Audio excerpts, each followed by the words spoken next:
Okay. Hello everyone, and thank you for joining Global Flood Crosscutting project. So this project is part of GEWEX Global Hydroclimate Panel. We offer a proposal to GHP panel, and they're reviewing our proposal. And we started this monthly meeting from last month. And I hope you guys join our monthly meeting. Um, so our first keynote speaker is Dr. Paul Bates from Bristol. So we are honored to have him as our first keynote speaker in our monthly meeting series. And I also want, before Paul gets started, to share with you all the Google Doc that you can add your project or your paper that you would think it is related to could help this initiative. If you work on any kind of flood process understanding, modeling, flood risk and impact, please add your publication to this Google Doc so that we can use it in our literature review when we complete our report for GHP. And thank you again for joining this uh, meeting. And we start our meeting with Dr. Bates' presentations. Dr. Bates, are you ready to go? Yes, thank you very much. You're Let welcome. me I just share think my screen. able to share. Yes.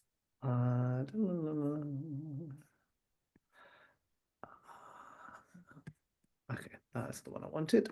Okay, Yeah. right. Can everyone see that? Yes. Okay, very good. Okay, let me just get rid of.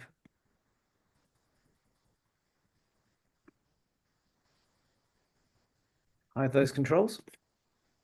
And let's get started. Yes.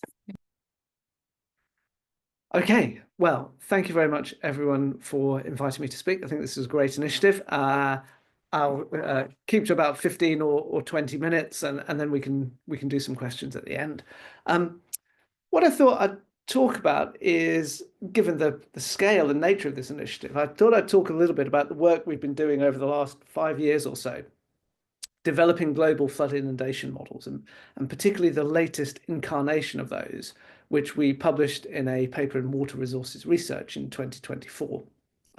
Now, these are very large team endeavors, and as you can see below that I've thanked just a small selection of the people who've helped out or contributed parts of this. But you'll see as I go through the presentation the number of moving parts that these schemes have. I think in general, although we're all either hydrologists or geographers or engineers, we understand flood inundation models for particular reaches or sites.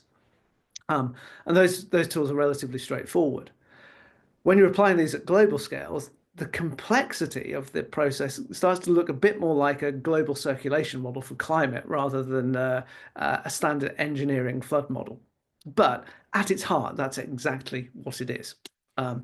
So just as by way of background, the idea of modeling floods, hydrodynamic modeling at global scales really only emerged at the start of the 2010s, with work by people like Philip Ward and Dai Yamazaki, building quite non-hydrodynamic models at global or large scales. But although they didn't solve versions of the Saint-Venant equations, those approaches gave the idea that one could have the data sets that would allow you to model flood hydraulics at very large scales. Then from about mid-2010s onwards, we started to have the ability to simulate or to solve the versions of the shallow water equations at global scales. First, at what was then quite high resolution, but still coarse compared to the scales of the length scales in flood inundation events, starting at about 1 kilometer resolution in 2015 and progressing really quite rapidly as terrain data has advanced. up to our very latest model in 2024, which runs at 30-meter resolution over the entire terrestrial land surface. And you can see how these models have improved in both resolution and fidelity. And although we're not validating this particular site, you can see that the models look increasingly realistic. You know, version 1 in 2015 we thought was fantastic, and yet, you know, we're only picking out flooding in the main river valleys. That flooding is not continuous along river valleys. It's disconnected little blobs of water, and it's a very smoothed flood. From about 2020, we started using Yamazaki's Merit DEM, and that allowed us much higher resolution. Now, native resolution is 90 meters at global scales. And you can see we're picking out flooding in all the little side valleys as well as the main stems. But the flooding is quite extensive because the Merit DEM is quite smooth because of the way it's been error corrected the underlying SRTM. And then over the last few years, we've been working with Copernicus DEM, which is 30-meter resolution, much higher native resolution interferometric radar. And now you can see we're starting to see the geomorphology within the large valleys, and we're more correctly simulating the flood inundation extent in the smaller valleys as confined to the valley bottom. The DEM is less smooth, it's more realistic, and therefore our patterns of flooding pass the sniff test a lot better. So how does this work? Well, the way of doing this is exactly the same way that any undergraduate civil engineer will have been taught to build hydraulic models. We have, at the heart, we have a way of solving some kind of hydrodynamic equations. We provide that with bathymetry and terrain data from some source. We derive that with boundary conditions, which typically come from tide, rain, or river gauges, and usually some statistical models. And then we might want to take into account climate change factors, which we take from global circulation models, say the CMIP5 and CMIP6 approaches. And then we'll probably want to do something about flood defenses and put that all together. So here's a framework for doing hydrodynamic modeling generally, but also at global scales. And the key step is to take the decisions and toolkits of your regular engineering consultants and then automate them and scale them up to the globe. And that's what we do in this particular version of our models. We have, at the heart, we have the ListFlood FP hydrodynamic model that I've developed over a number of years. It's driven with tide, rain, and river gauge data and regional flood frequency analyses for all those quantities, so we can get to extreme events. Climate change factors come from standard sets of global climate models, and then we're building in some post-processing to take into account flood defenses and interpolating to a whole range of delta T scenarios, so different temperature scenarios, in addition to the limited set we're able to simulate from CMIP5 and CMIP6. This gives us an ability to model flood inundation at 30-meter resolution, both for present-day conditions and for any climate future we could care to imagine. And essentially what we're doing, we are building hydrodynamic models like this everywhere on the terrestrial land surface. And we're not just building a single model, we're chunking river catchments up into reaches of 10 or 20 kilometers and automatically building a 1D, 2D hydrodynamic model for each of those river catchments and then executing them on a large compute cluster and gathering all the results back together in order to create a unified flood inundation map for a particular return period event. And there's a number of things that we need to actually make this work globally. So, it's just scaling up what engineers and geographers usually do, but automating it and being smart about the data sets and the model structures in order to make this as easy as possible. And one thing that makes it much easier is if we adopt a 1D, 2D model structure. A fully 2D model where you used you would have to have very high resolution to get all the river channel geometry incorrectly, or an unstructured mesh, which would be quite difficult to develop. A fully 1D model wouldn't take into account the floodplain storage and the storage and release of water, which affects wave propagation. So 1D, 2D is really the way to go. And also then designing the model structure around the data sets that we've got, rather than vice versa. We start with the data and design a model that works best with the data that we have available. And that's essentially floodplain DEMs without, and we have at global scales, no real river bathymetry information. So 1D, 2D model structures make the whole thing work. And then, of course, you need a numerical scheme that is absolutely blisteringly quick. To do the whole globe for a number of different return periods takes us about 3 to 5 months on a compute cluster of about 2,500 cores. And clearly, a really quick numerical scheme is the key to getting that done, even on such a big system and with months of compute effort. We use the ListFlood FP numerical scheme because it's simple, explicit, finite difference version for the local inertial equations.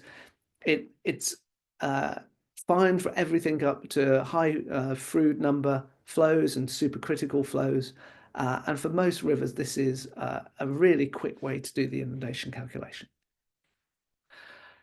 Obviously, even with that, you need to throw some high performance computing at the problem, and you also need the automation framework.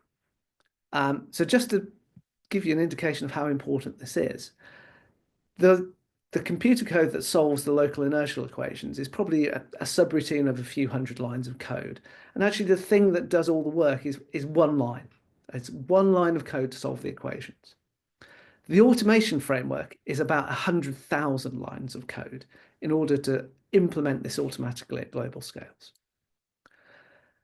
And then you're going to need some data. You're going to need a global bare earth digital elevation model. So we need to take our all the satellite global terrain data are DSMs, so they include surface artifacts. So we're going to have to process all that to remove those and get back to bare earth. Unfortunately, smart people like Dai Yamazaki have been working on this problem for quite a while, as well as others. And this is Dai's Merit DM. This is the Mekong Delta. This is SRTM terrain data before correction, and this is afterwards. So you can see all those artificial stripes have been removed. All the vegetation has been taken off, and lots of the noise and speckle has been removed as well. So Dai's done that with Merit. My colleague Lawrence Hawker has done that with Copernicus DEM to create FabDEM, and that's the one we're currently using. Then we're going to need some global hydrography and river widths. And we take those from, again, smart people like Tamlin Pavelski and George Allen and Dai, again, have produced those, and we can use them. So Merit Hydro and the Growl dataset from George and Tamlin, we can take those and we can identify where river channels are and how wide.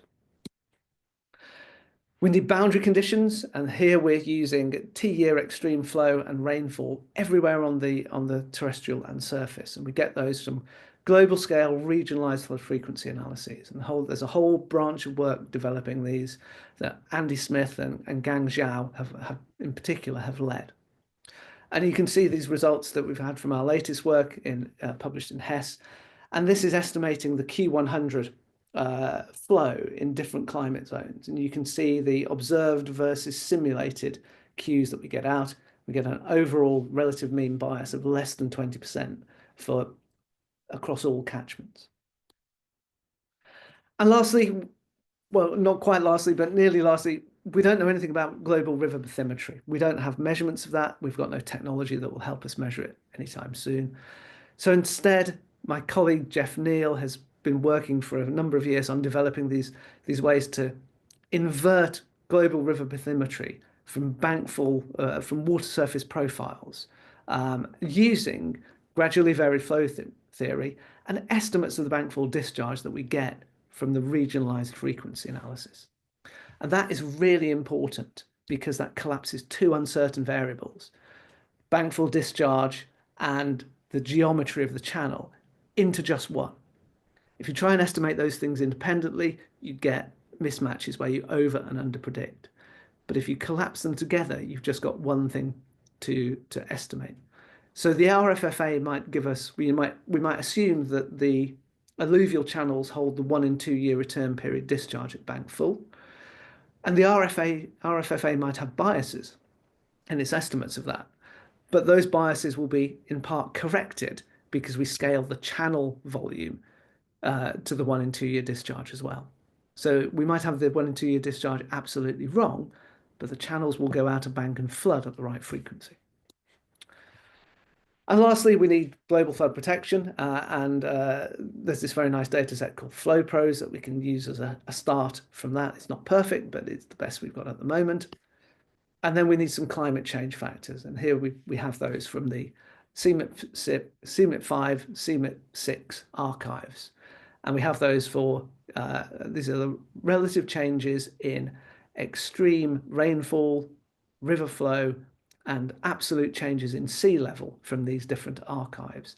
And you can see the complex spatial patterns within these. And if we zoomed in, we'd see areas where we're not even certain about the direction of change. Nevertheless, we can develop these change factors and use those to increment our extreme value return periods and use those to simulate what might happen in the future. And this is what it looks like. This is Houston in 2020. This is a 1 in 100 year coastal flood event. And this is the climate change scenario that we get under a particular represented concentration pathway by 2050.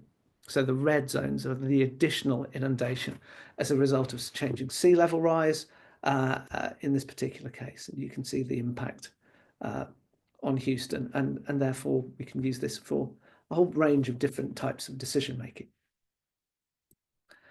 So how good is this is the obvious question you should be asking. That's all very smart, building things together, but is it any good? Does it work? Well, I'm going to show a little bit of the validation we've done, and we've done that in two ways. We've compared inundation extents from either national and regional engineering flood hazard maps, so the entire FEMA catalogue and the equivalent in the UK. We've looked at satellite flood images where we can where we know something about the flood return period, and we've also got post-event reconstructions of maximum flood extent. And we're comparing the observed and modelled inundation using this critical success index metric, which you see a little cartoon of out the right. And CSI ignores the easy to predict areas that are modelled dry and observed dry. And it just focuses on the intersection and union between the model and the observations. It's a really robust metric. It's difficult to get wrong. It really penalizes over and under prediction. And it goes from 0 of no overlap between these two circles, so the Venn diagram doesn't overlap at all, to 100 or 1 or 100 when there's perfect overlap. And then we've also got some event high watermarks, which we validated these models against. And here we're going to use mean absolute error as the metric. And this is what things look like. So on the diagrams on the right, there's 3 panels. Panel A shows the change in critical success index between version 2 and version 3 of our model. Version 2 are the crosses, version 3 are the open circles. CSI goes from 0 to 1, and you want the number to be as big as possible. So we're hoping to see that all the circles plotting above the crosses. You can see for every case we examine, we get some degree of improvement in the critical success index. Sometimes it's large. Some places where we're doing okay already, it's only a small improvement, but it always improves. Similarly, panel B on the right, this is the mean absolute error. So here we want these numbers to be as small as possible, the circles to plot under the crosses. And again, we can see improvement in the model in all cases. You can see how these metrics change with the return period, and panel C at the bottom gives the distribution of water level errors for these 4 cases in panel B. And you can see how in the latest version of the model, we're sharpening up the error histogram, and we're removing a lot of the more egregious errors in our water depth predictions. And if we look at the average performance across all tests, CSI from version 2 to 3 is going up from 0.63 to 0.75. RMSEs are going from nearly 2 meters down to distinctly less than 1 meter RMSE across all these tests. So now we have a method where we can predict global inundation extents and water depths with skill that is approaching what we can do with a local model built with local data. You know, I tend to think in my work with local models, if you can get a CSI of over about 0.7, you have a reasonably skillful model. The best I've ever managed with the most perfect data has been a CSI of about 0.9. And the best RMSE I've got to post-event watermarks is around about 30 centimeters. And that's the kind of like fundamental limits in the observation technology. They have, you know, all data are wrong. Some data are useful. And in this case, observed inundation extent and post-event water levels do carry some error.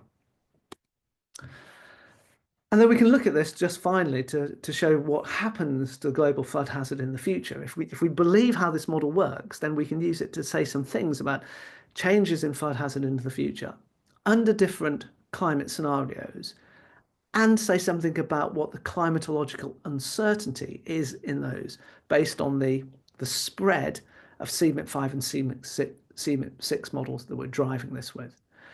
And you can see here two different scenarios. SSP1, which is, you know, best case scenario, I guess. This is following the Paris Agreement targets, the blue line.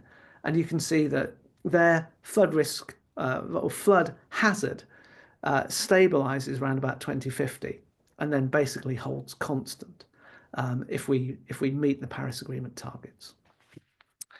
If we miss those, and then miss them by a long way, SSP5, 8.5, we probably don't think we're on that track at the moment. So we can think of this as a plausible worst case scenario. But if we did track on SSP5, this is what flood risk might do towards the end of century. It's still going up strongly, although there is large uncertainty in the amount that we could get. And we can look at the difference between the relative attribution between fluvial, pluvial, and coastal flooding and our certainty in each of those three different types of flood driver. So there's the overall figure. If we hit the Paris Agreement targets, median change by end of century is under 10%, and it's probably within the likely uncertainty in characterizing flood hazard in present day. SSP5, plausible worst case scenario, increases in flood hazard of median 50% by end century, and quite a large range as well. So could be fine, could be really bad. So to conclude, we can now model global flood hazard really at unprecedented scales, spatial resolution and accuracies. We've undertaken comprehensive validation of this. I mean, we can always do more, but what we've done so far is pretty good, and the outputs compare well to observations. The skill we can get approaches that of local models. You know, a regular local model built, you know, with a reasonable amount of care. You know, that's the kind of skill we're getting to, and we're also approaching the skill of the error in the observations. What we conclude for future floods using this system is that the climate pathway really matters. You know, SSP1, the increases are manageable. SSP5, I mean, dealing with a 50% increase in flood hazard, that is going to be quite problematic. It's going to be very difficult to adapt our way out of some of those risks. But those figures as well, let's just remember that they conceal large changes in the geography of risk. They're headline figures that are global numbers. That will conceal the fact that in some places losses will go down, whereas other places will face increases much greater than those global averages. And that's it. Thank you very much. It's very kind of you to ask me to come and speak, and I'll stop sharing and happy to take any questions. Thank you very much, Paul. Great presentation. Great work. Thank you. Thank you very much. Very nice. And is there any question for Paul in the room? You can just unmute yourself and ask your question. Yes, Juan. Hi, Paul. Thank you very much for the very nice talk. It's nice. That's absolutely fine. You've to probably seen it attend. all before. That's a fantastic work. And I have two questions. It's very nice to see the global 30 meters. This is a super high resolution for a global scale. So it's extremely important for the inundation mapping for local usage. So my first question is actually, we know this improvement could be apparently we can get benefits from the higher resolution. And would you have any insights that differentiate those benefits from the higher resolution and other improvements such as precipitation and other calibration, better parameterization? Those things. Could you put some insights for that? Sure. So I mean, 30-meter resolution is a huge computational effort. Yes. And it's amazing we can now do that with global scales. I wouldn't have believed we could do that. But it's still not enough. I think 30 meters in urban areas is too coarse. You know, ideally we want building resolving models of a few meter resolution. Making those is only really makes sense where we have LiDAR data. But the number of places where we have LiDAR data is increasing really rapidly, particularly in the US. You know, the amount of LiDAR data you guys are collecting is going up. It's going through the roof. So what do I think we should do? I think, you know, in rural areas, I think 30 meters or possibly even coarser is fine. So I think that, you know, a next step will be to move to a variable grid resolution. Find a resolution over urban areas. Let's go to 10 meters over urban areas or 5. And then maybe we can save some cost by going to a slightly coarser resolution in in rural zones. And we can try and balance that. So maybe we could go to 50 meters or 100 meters in rural areas in order to be able to afford higher resolution where we have LiDAR data and it makes sense to go to those higher resolutions. So that's what I think we should do there. Variable resolution grids. Calibration. These models are not calibrated. Friction parameters come from land use maps. And the lookup tables provided by people like Venti Chow. You know, this is standard. You know, we've got a land use map, we've got a lookup table, that's it. So we don't calibrate. These are uncalibrated results. Amazing, really. Yes, we could maybe squeeze some extra performance out through calibration, but at the expense of over-tuning the model to the places where we've got the calibration data. So I think calibration is a bad idea. Let's just parameterize these models. They're not that sensitive to floodplain friction. Channel friction, again, they're not so sensitive to frictions that I think we need to worry about that. But I think you're right, the boundary conditions are a real issue. The more we can improve our ability to estimate return period flows and rainfalls at global scales, the better. I mean, hopefully, I think we're fundamentally limited by the data that we've got. We might be able to, if we can find more data sets, then I think we can do more there. And there's maybe more smart machine learning stuff we can do, although we've progressed that quite a bit already. Okay, thank you very much. So right. my second quick question is that the CSI score calculated based on the flood mapping from remote sensing. The CSI, is that calculated on the pixel basis? Is it calculated on the pixel basis? Like yes, it is. Yeah. Yeah. So it's calculated by downscaling the model to the resolution of the satellite data rather than upscaling the satellite data to the resolution of the model. All right. Okay, gotcha. Okay, thank you. It sometimes doesn't make so much difference which way around you do that, but I tend to think it's more robust if you downscale the model to the base resolution of the observations rather than amalgamating the observations up to the scale of the model. It's just a bit more stringent. Okay, thank you. Thank you. Thank you, Paul, and thank you, Juan, for a nice question. Any other question you guys may have? We can have Yeah. one or two more questions. Yes, Yeah. JJ. Hi, Yeah. Paul. I followed your work in WRR over the years. I've been really impressed. So it's an honor to meet you finally. And yeah, one technical question and one more a broad one. It was kind of a follow-on to what Juan Wu was referring to, the plot with the CSI. And it showed that it actually improved with the extremes, which is a rather unusual finding. And is that maybe a sample size issue where you've just got more points and therefore you can occupy that Venn diagram a little bit more broadly, or? I mean, I think it's because, I mean, larger events are easier to predict because they tend to be valley filling. And Okay. then the shoreline lies on steeper side slopes at the edge of the floodplain. And, you know, big valley filling events, any model you like will do a good job. And it's a cheaty way to make an inundation model look good is to simulate a big event in a confined valley. And so that's why small events are actually much more difficult to predict because they often occur in unconfined spaces. And exactly where the extent gets to is therefore much more dependent on the accuracy of your digital elevation model. So yeah, that we see that pattern repeatedly. You know, my ideal validation event would be a flood that's you know, 1 in 5 years return period, half filling a valley. That would be really tough.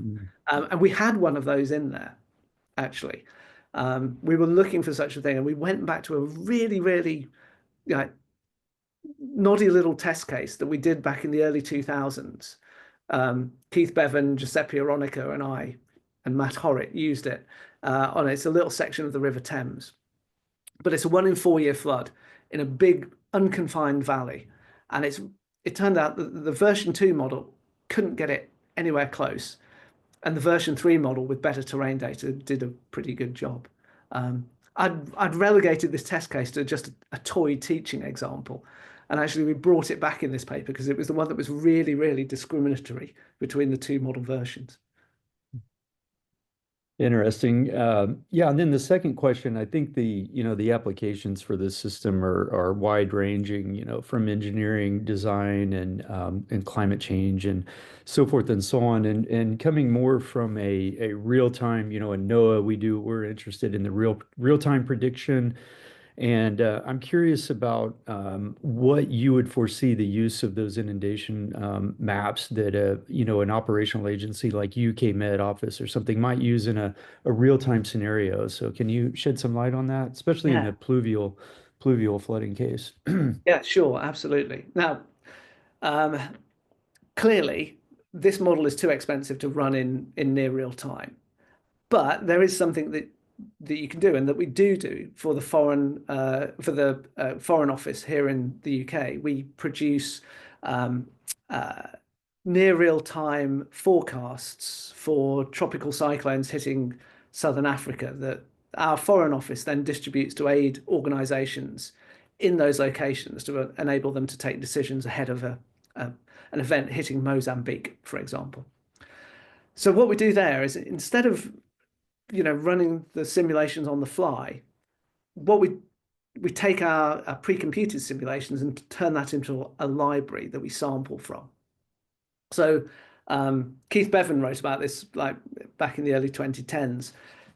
Essentially, you can take the probability, the return period that you're forecasting, and just extract the relevant map from the library, and that's a nice first order forecast inundation extent of what will happen during the event you get. Okay, there's some subtle event dynamics which you're not going to capture, interactions, backwaters, etc. But as a very quick way of getting a prediction out, using all these simulations as a library and sampling from that.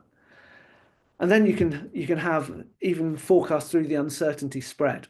So if you have a future flood stage forecast that says, well, it's a 1 in 10 year event, but the plus or minus 1 standard deviation is between 5 and 20.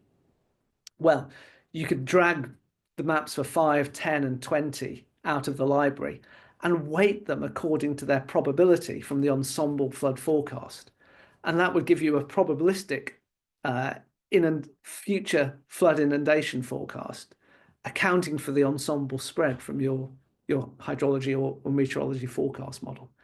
So I think that this library approach, there's some really smart things you can do. I mean, your alternative is to try and run it on the fly, and then you have to compromise on the physics that can go into your model. You end up using something like a hand type approach, which you can get done, but it doesn't have the physics. It doesn't conserve mass. It doesn't conserve momentum in the way that the models that have created the library do. So, you know, kind of pays your money, takes your choice on what limitation you want there. But yeah, I think the operational agencies could use this. Yeah, Nicholas. Thank you for your presentation. I think this is great. I have worked in the past in similar projects, more on the side of hydrologic modeling, and then we just passed through a hydraulic model for flood inundation mapping, right? But I was wondering, for example, for small catchments, small reaches that crosses through bridges and railroads, have you tested Phantom in those cases? So yes, we have, and the very first paper that we did on global models back in 2015, one of the things we were really concerned about was the performance as you decrease the catchment scale. So we did a test of the performance of the model with varying catchment scale, and the answer is your skill falls in smaller catchments, but it doesn't go off a cliff. So it's easier. You get more skill in larger catchments.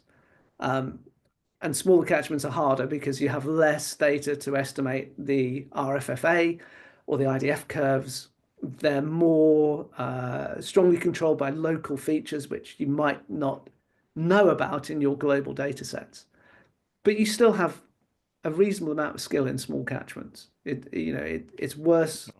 It's worse below 50 square kilometers, but it doesn't fall off a cliff. Is our best understanding at the moment. But yeah, you could think about these methods in some ways as screening tools. They tell you where your risks are likely to be.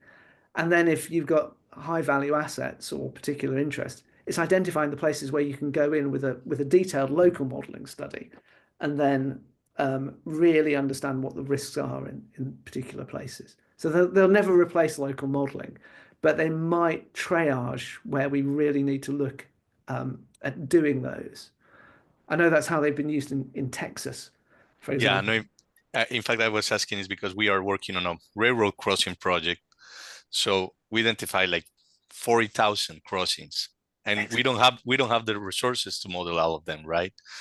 Well, in terms of flooding. Exactly, but yeah. But if you identify those large data sets, we can screen those. Yeah. I think with these methods. Yeah, that's what I think. Yeah. And then you can focus on the subset where it's going to be really awful if they get flooded, or they're going to cut off a major arterial route, or the economic value of the business interruption is through the roof. So yeah, I think it's exactly what you do. I mean, we're not replacing the need for local modeling. This brings me to my second question and last question. So I was going through your webpage, the Phantom webpage. I noticed that there is like a demo version. So I assume if we want to use the full data set, there is some payment, right? Or how does this work? So it depends if it's an academic project or not, Nicholas. Okay, let's say we're an academic. If it's an academic project, there's an academic license to sign, and you can get access to the data. Oh, great. If you're a government agency or you're a commercial organization or a foundation, or it's got a commercial aspect to it, then I'm afraid that's how we're funding the research. We're charging money for data licenses, and that's the only way we're able to develop a team that was big enough to do the work. So I mean, just out, you're probably in Fathom is about 60 people, of whom round about 30 are scientists. And I couldn't go to the funding agencies in the UK and say, hey, I'd like a grant to build a global flood model. I need 30 postdocs and I need them for 10 years. And they would just I know. they would That's fall off their impossible. chair. So Yeah. the only way we were able to develop the scale of team we needed to do this job was to leverage commercial opportunities. And it's a double-edged sword, of course. Yes, we can generate the revenue streams. You know, Fathom's going to turn over about £10 million this year, so that funds all the development work. But at the same time, you can't make the data completely open. Yeah, no, source, I then fully understand. Yeah, no, it's more that I am highly interested into using it for different projects. I found it really, really useful. yeah, Yeah. academic work or pure academic work is fine. There'll always be a route for using the data in that way.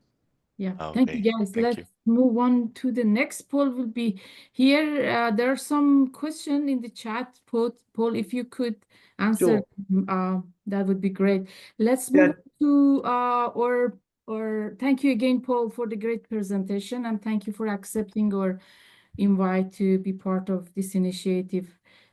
So let's move on to our case study updates by Dr. Juan. Juan, you're ready? If you can shorten within 10 minutes, that would be great, Juan. Okay, so actually we have like 15 minutes left, right, for the meeting? Yes, we need a few minutes at the Okay. to Okay, I will go, Yes. I will go real quick. Yes. Just follow up Paul's talk. That's kind of a little bit easier. And Paul just demonstrated a very high resolution flooding mapping. And here our flood crosscut mission is to improve the mechanistic understanding and mitigation of the flood hazards. But here we are kind of a little bit focused on models long-term and short-term range flood forecasting. So we are kind of talking about real-time forecasting here. And in this mission, we try to, this is a sub-project of the flood crosscut mission. So we are going to improve the mechanism understanding and uncertainty identification and confidence in the flood risk assessment with the hope to get this output of this project to transfer to Global South region. So in this study, actually, we're gonna, today, my major topic is just focused on what are the candidate models for the flood map project. Last time I gave some overview of this flood, the multiple model intercomparison projects, organizations, and different projects focused on the flood modeling comparison. So, but this time we kind of do this flood map project with this objective.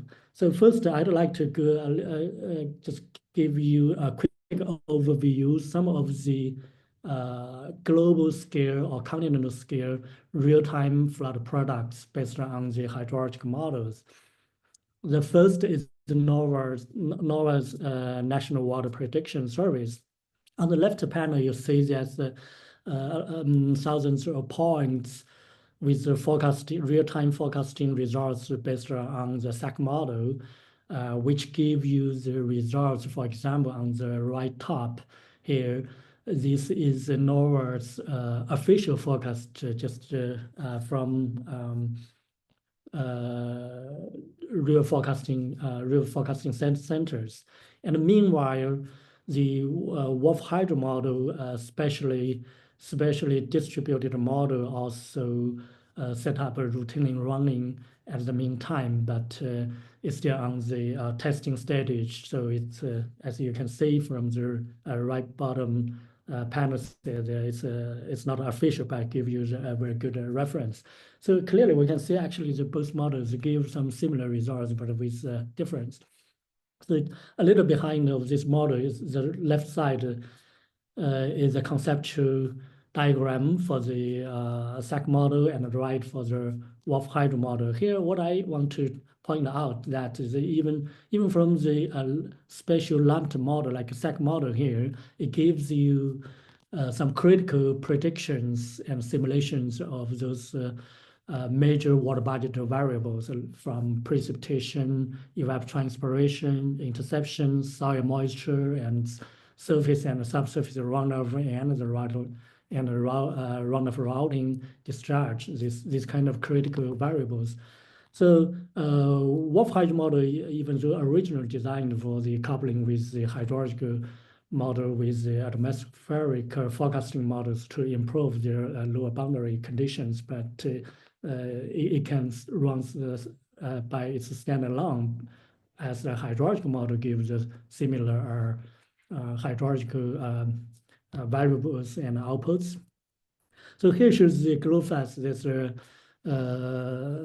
another major global scale flood modeling system.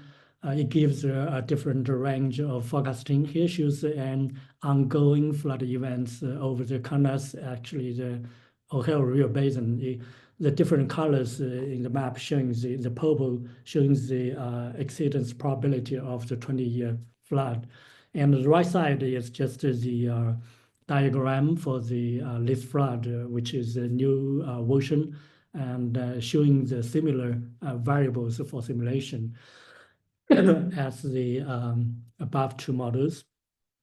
So, and another one I'd like to mention here is the today's O's from Japan. It's basically very similarly using a land surface model and for runoff generation and input to the Kama flood routing model for the calculation. So it shares the similar structures for the for these models I've just mentioned. And this is the today's Earth is a global coverage with different spatial resolutions and majorly with the satellite precipitation as the inputs. From the website, you can get the as many other systems, you can get the historic data sets and the ongoing real-time data sets. And here is the NASA's global flood monitoring system. I used to be the PI of these projects, and we use a hydrologic model called the DRIVE model, and it's adopted by the PMM, NASA's PMM program with the TRIM and GPM satellite precipitation to calculate the global stream flow at 1 degree resolution and meanwhile the 1 kilometer resolution. This system has been steadily running since 2010. It's still very steadily running at the University of Maryland. All of the data are publicly available for free. And this is the college drive model behind the GFMS.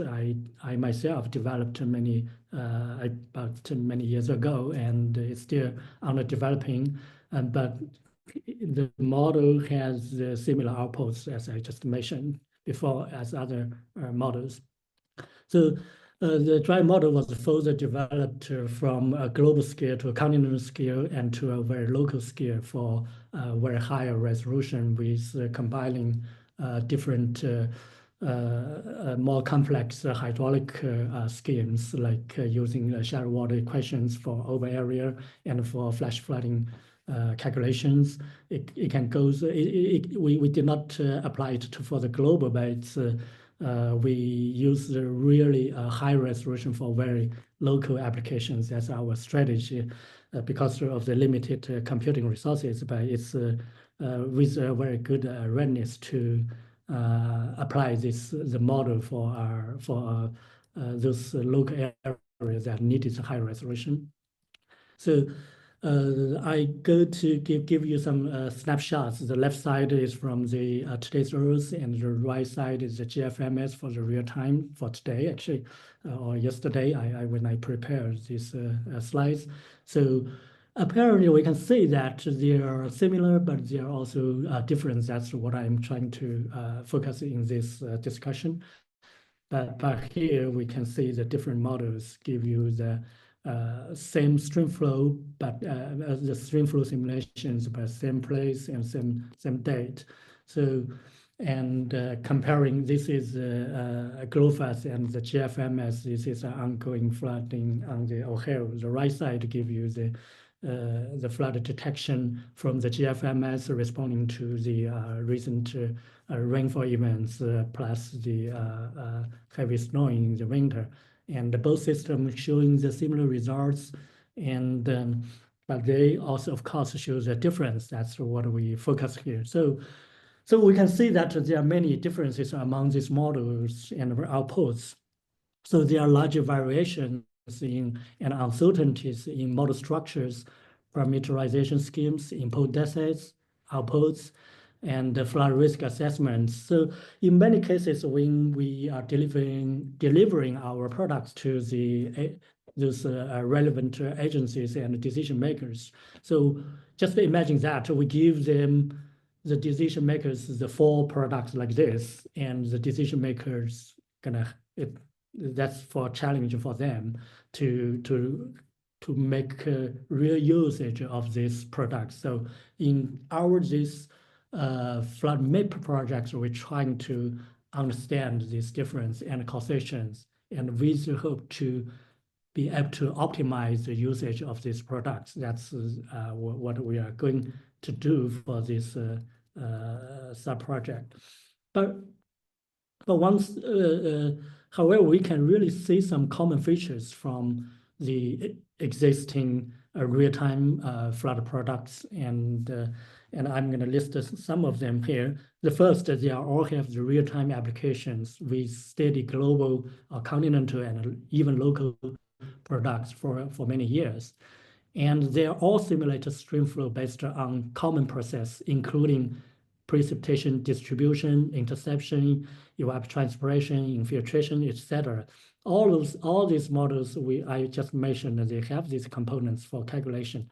That's good for us for the intercomparison among models. And most of them are open sources, either in code or the products. And they all have the long publication records with clear description of the model physics and validations of long-term historical simulations. All of these models have their well-archived datasets. And these models are also scalable with good readiness for test real basin studies. So I think these are very important for our flood map project to make choices of the model. So here I try to make points here that these models with real-time applications and archived products are preferred for the flood map.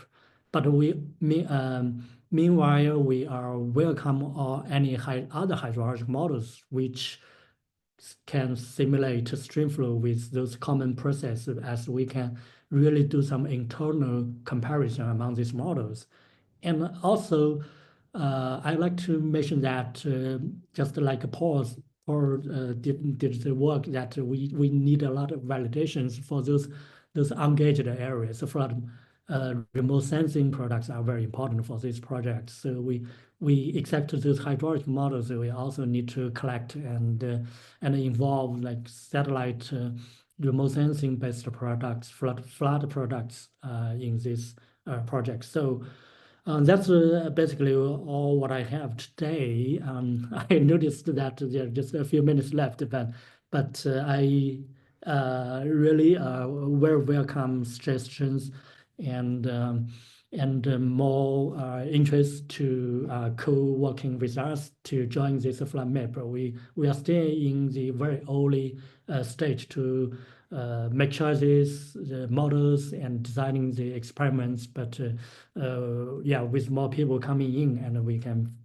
keep polishing these ideas and make plans and to work out this intercomparison with so we can build up a better real-time flood forecasting with multimodal structures. Okay, I would like to stop here and take any questions or suggestions. Yes, thank you, Juan. Any question for Juan?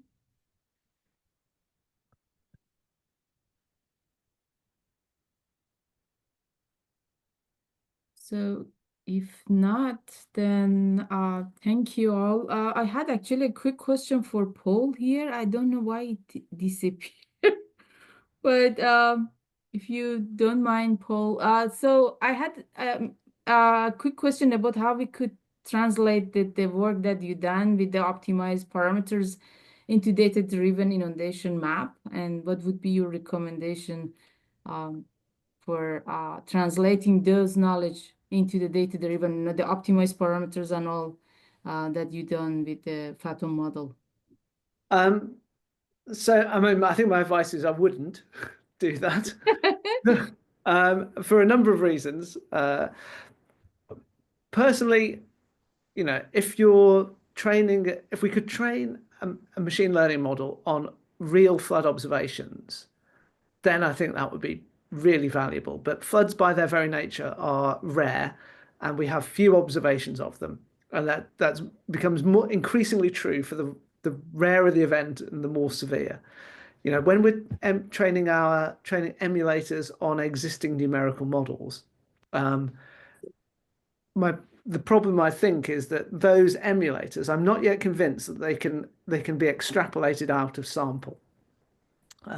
So if you had an emulator and I gave you a DEM and a rainfall, and that's all I gave you, could that emulator predict flood inundation extent? That's the kind of Turing test for inundation models. And I've not seen evidence yet that they can do that. And I think that if you're going to have to run a numerical model to gain the data to train an ML, you might as well just run the numerical model in the first place. Yes. And just put up with the fact it costs a lot. Yes. Thank you. Thank you, Paul. Great insight. Thank you.